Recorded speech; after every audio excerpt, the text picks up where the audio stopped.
संज्ञा, संज्ञा तुम लोग छोटे से पढ़ते हुए आ रहे हो, है ना। संज्ञा किसे कहते हैं? किसी व्यक्ति, वस्तु, स्थान, भाव के नाम को संज्ञा कहते हैं। संज्ञा मतलब क्या होता है? Noun. A noun is the name of person, place or thing is called noun. Basic concept है, किसी व्यक्ति, वस्तु, स्थान, प्राणी और भाव को संज्ञा कहते हैं। संज्ञा में क्या क्या चीजें आती हैं? व्यक्ति, वस्तु, प्राणी, भाव, जानवर, सब उसी में आ जाएगा। उसको हम क्या बोलते हैं? संज्ञा कहते हैं। व्यक्ति में क्या क्या आता है? आदमी, बच्चा, सुषमा, नारी, मनीष, है ना। मनीष कोई नाम हो गया, नारी हो गई, लेडीज हो गई, बच्चा है, सुषमा भी नाम हो गया। स्थान में गली, बाजार, लखनऊ, नोएडा, छत, विद्यालय। छत और सीलिंग में अंतर होता है ना। छत क्या होती है? बाहर है, ये क्या है? छत है। सीलिंग क्या होती है? अगर हम किसी रूम को अंदर से देखेंगे तो वो क्या कहलाती है? सीलिंग कहलाती है। और छत मतलब क्या हो गई? हमारी रूफ, है ना। फिर प्राणी में क्या आ जाएगा? चींटी, तोता, भालू, मच्छर, भैंस, अजगर, चिड़िया, ये सब क्या है? प्राणी है। लिविंग थिंग्स है ना सारे प्राणी। भाव, इमोशंस आपके, बचपन, गर्मी, सजावट, मित्रता, मिठास या फिर ऊंचाई। इससे समझ में आ जाएगा कि व्यक्ति में क्या होता है, वस्तु में क्या है, स्थान में क्या है, प्राणियों में क्या क्या शब्द आते हैं। क्लियर? संज्ञा के 3 भेद होते हैं। एमसीक्यू में पूछने वाला प्रश्न है, संज्ञा के भेद बताओ। 2, 3, 5, 8, है ना। तो संज्ञा के 3 भेद होते हैं। How many? 3। ठीक है। पहला होता है व्यक्तिवाचक, दूसरा होता है जातिवाचक, तीसरा होता है भाववाचक संज्ञा। समझ में आया? संज्ञा किसको बोलते हैं? किसी व्यक्ति, वस्तु, स्थान, भाव के नाम को संज्ञा कहते हैं। संज्ञा के 3 भेद होते हैं। कितने होते हैं? 3 भेद। फिर पहला भेद क्या है? व्यक्तिवाचक संज्ञा। कौन सा है? व्यक्तिवाचक संज्ञा। जिन संज्ञा शब्दों में किसी विशेष व्यक्ति, मतलब विशेष व्यक्ति मतलब विशेष का मतलब क्या है? स्पेसिफिक, स्पेसिफिक, और क्या बोल सकते हैं? स्पेशल, है ना। देशी भाषा में क्या बोल सकते हैं? स्पेशल, है ना। व्यक्ति, स्थान, प्राणी, वस्तु का पता चलता है, उन्हें व्यक्तिवाचक संज्ञा कहते हैं। व्यक्तिवाचक संज्ञा की डेफिनेशन तो नहीं आती है एग्जाम में, पर कैसे आता है? व्यक्तिवाचक को भाववाचक में चेंज करो, ऐसे आता है ना। ऐसे चेंज करने के लिए आता है, इंटरचेंजिंग, वो भी मैं करवाऊंगी। व्यक्ति में क्या आ जाएगा? मीराबाई, जो कृष्ण भक्त थी। कौन थी? कृष्ण भक्त। विवेकानंद, तो ये क्या है? एक पर्टिकुलर नाम है ना, एक स्पेसिफिक नाम है इनके, ठीक है। स्थान में ताजमहल, एक पर्टिकुलर नाम है कि हम किसकी बात कर रहे हैं? ताजमहल की बात कर रहे हैं। भोपाल, चीन या फिर हिमालय। प्राणी में हम किसकी बात कर सकते हैं? घोड़े की। घोड़े में भी कौन सा? चेतक, ठीक है। हाथी में भी कौन सा?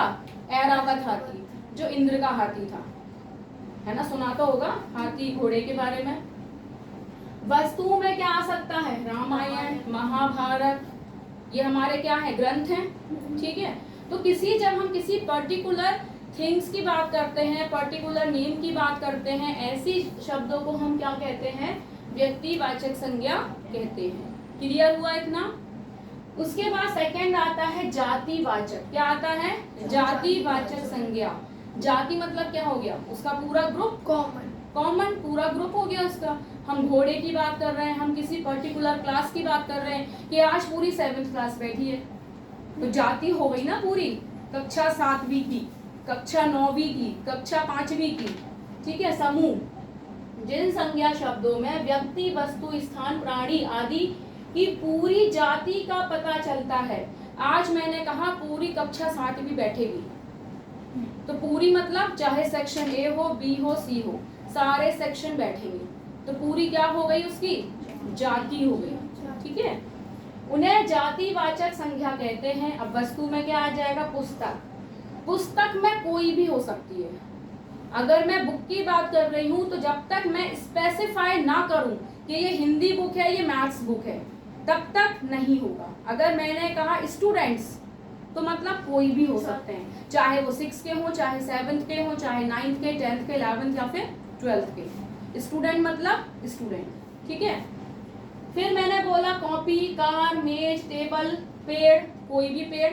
अगर मैं कहूँ नीम का पेड़ तो पर्टिकुलर पेड़ है। अगर मैंने बोला कि पेड़ों से हमें ऑक्सीजन मिलती है ना, तो पेड़ में सारे ही आएंगे, उनकी जाति का बोध कराएगा। समझ में आ रहा है? अच्छे से आ रहा है? प्राणी में चिड़िया, बंदर, चींटी, सांप, कौआ, जो भी है हमारे जानवर वो सारे आ जाएंगे।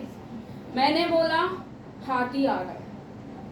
हाथी में तो कोई भी हो सकता है, हाथी का बच्चा हो सकता है, हाथी बूढ़ा भी हो सकता है, बड़ा भी, छोटा भी, जैसा भी हो सकता है ना। हाथी, बंदर, अरे बहुत सारे बंदर बैठे हैं। तो बंदर मैंने ये नहीं कहा कि लंगूर बैठा है कि बंदर है। लंगूर भी अलग होता है, बंदर भी अलग होते हैं, है ना। और जैसे मैंने बोला चिड़िया, चिड़िया में कोई भी उसकी ब्रीड हो सकती है। डॉग बोला तो डॉग की कोई भी क्या हो सकती है, ब्रीड हो सकती है। चाहे पोमेलियन ले लो, चाहे कौन से ले लो, पोमेलियन ले लो, जर्मन शेफर्ड ले लो, देसी कुत्ते ले लो, कुछ भी ले लो, जब तक कि हम उनकी एक पर्टिकुलर ब्रीड के बारे में बात ना करें, ठीक है। स्थान क्या हो गया, गली, चौराहा, नगर, देश या स्टेशन। मैंने ये बोला स्टेशन पे बहुत भीड़ होती है, कोई भी स्टेशन हो सकता है, चाहे ग्वालियर का हो, दिल्ली का हो, लखनऊ का हो, दिल्ली का हो, मुंबई का हो। मैं अगर ये बोलूं कि ग्वालियर स्टेशन पे बहुत भीड़ है तो वो अलग हो जाएगा, फिर वो जाति में नहीं आएगा, ठीक है। फिर क्या हो गया, व्यक्ति में लड़का, युवक, युवक, युवतियां। किसने पूछा था मेरे से? हर्षिता ने। युवक तुम सब बैठे हो ना, नव युवक बॉयज, युवतियां कौन है, गर्ल्स। कौन होती है, गर्ल्स। युवक मीन्स बॉयज, युवती मतलब गर्ल्स। गुड़िया, डॉक्टर। अब मैंने ये बोला डॉक्टर डे है आज, तो मतलब समस्त डॉक्टर, सारे डॉक्टर्स का डे है। इंजीनियर डे है तो सारे इंजीनियर, चाहे वो इलेक्ट्रॉनिक्स हो, सिविल्स हो, कोई भी हो, आर्किटेक्ट हो, सबका दिन है वो। क्योंकि मैंने क्या डिफाइन नहीं किया, कोई पर्टिकुलर नाम नहीं लिया कि भाई आज गायनिक का है कि आज सर्जन का है ना। डॉक्टर्स में अलग अलग नहीं बताया। डॉक्टर्स डे है मतलब सारे इंडिया के जहाँ के भी डॉक्टर्स हैं आज उनका क्या है, दिन है। अगर मैं ये बोलूं कि आज डॉक्टर डे है केवल सर्जन के लिए जो हार्ट की सर्जरी करते हैं, तो वो एक अलग हो जाएगा, वो जाति में फिर नहीं आएगा। क्लियर हुआ?